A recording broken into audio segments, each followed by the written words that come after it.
Fala galera, tudo bem com vocês? Hoje iremos falar sobre relações de Girard, tá bom? O que são as relações de Girard? São as relações entre os coeficientes e exatamente suas raízes. Por isso, ó, relações de Girard. Essa daqui é uma conhecida nossa, uma equação do segundo grau, né? E a gente já conhece que se é do segundo grau, eu tenho duas raízes, eu vou chamá-las de R1 mais R2, tá? Vou dizer que é a soma. E aqui R1 vezes R2, o produto dessas raízes. Como é que eu calculo? R1 mais R2 é exatamente a nossa soma lá, que é menos B sobre A. R1 vezes R2, C sobre A. Vamos aqui comparar com a do terceiro grau. Nós temos uma do terceiro grau, se é do terceiro grau nós temos três raízes, olha só. R1 mais R2 mais R3 é exatamente a soma da quadrada, menos B sobre A. Se eu quiser intercalar a soma dos produtos das raízes, eu vou ficar como? Com C sobre A.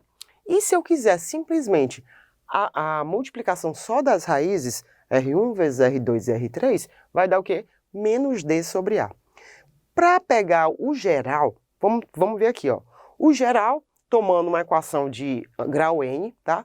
Eu vou dizer que, se eu quiser somar as raízes, R1 mais R2 mais Rn, eu vou pegar simplesmente o AN menos 1, tá? Que é o termo seguinte, o segundo termo, sobre o primeiro termo. Tá, olha só como é exatamente isso, uma consequência lógica, ó.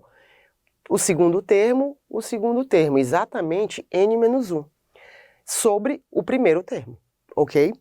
Aí, quando eu quiser intercalar a multiplicação dessas raízes em grau N, vou fazer o quê? Menos, tá? Porque vai intercalar mais, menos, menos a elevada a N menos 2, observa que é o seguinte, pegamos o segundo, vamos para o terceiro e aí sucessivamente, tá? Ó, só que aqui, como vai intercalar, menos e mais, tá?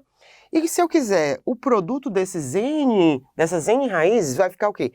Menos 1 elevado a N, que ninguém sabe qual que é o grau, vezes a zero, que é o último termo, né, o termo independente, sobre o AN, que é o primeiro termo. Tudo bem? Vejamos agora, vamos falar sobre as raízes complexas. Falando das raízes complexas, quando um polinômio tem uma raiz complexa, isso implica dizer o quê, professora? Quando uma raiz é complexa é porque ela tem, ó, observem, os números complexos, aquele i e tal, né? Então, o que eu tenho que lembrar? Uma raiz complexa, se um polinômio tem como raiz a mais bi, consequentemente, ele vai também ser, a raiz dele, o seu conjugado. Outra raiz complexa, só que conjugada. Exatamente isso. Então, vamos relembrar aqui, ó. O que a gente poderia dizer? Construa uma equação, como exemplo, tá? Construa uma equação de segundo grau, onde 2 mais i, de cara eu já vejo que ela é uma raiz complexa, ela é raiz dessa equação.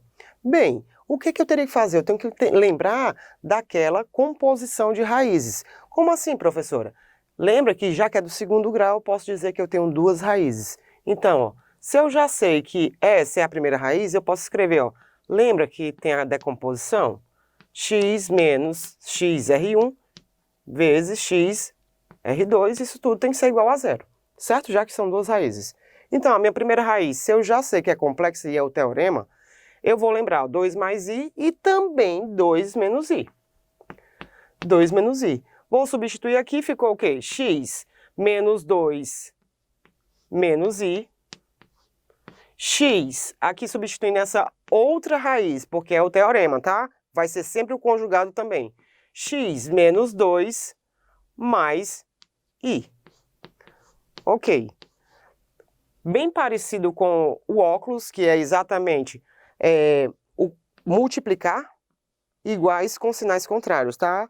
O produto da soma pela subtração, e aqui eu poderia aplicar o quadrado do primeiro, que aqui no caso, x ao quadrado menos 4x mais 4, e o quadrado do segundo. Relembra só o seguinte, ó, em números complexos, i ao quadrado vai ser exatamente menos 1.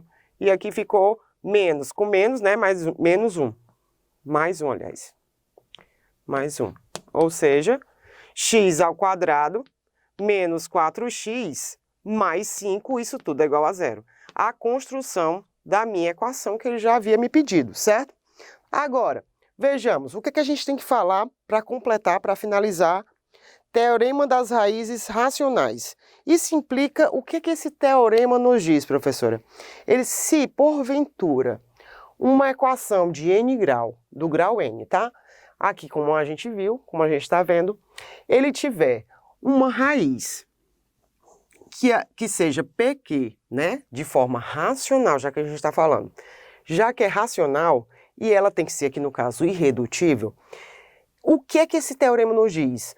Para que seja divisível, o P vai ser divisor de A0, ou seja, do termo independente, e o Q vai ser divisor do primeiro termo, que no caso é o AN. Certo, gente? Eu espero que tenham gostado do vídeo. Até o próximo.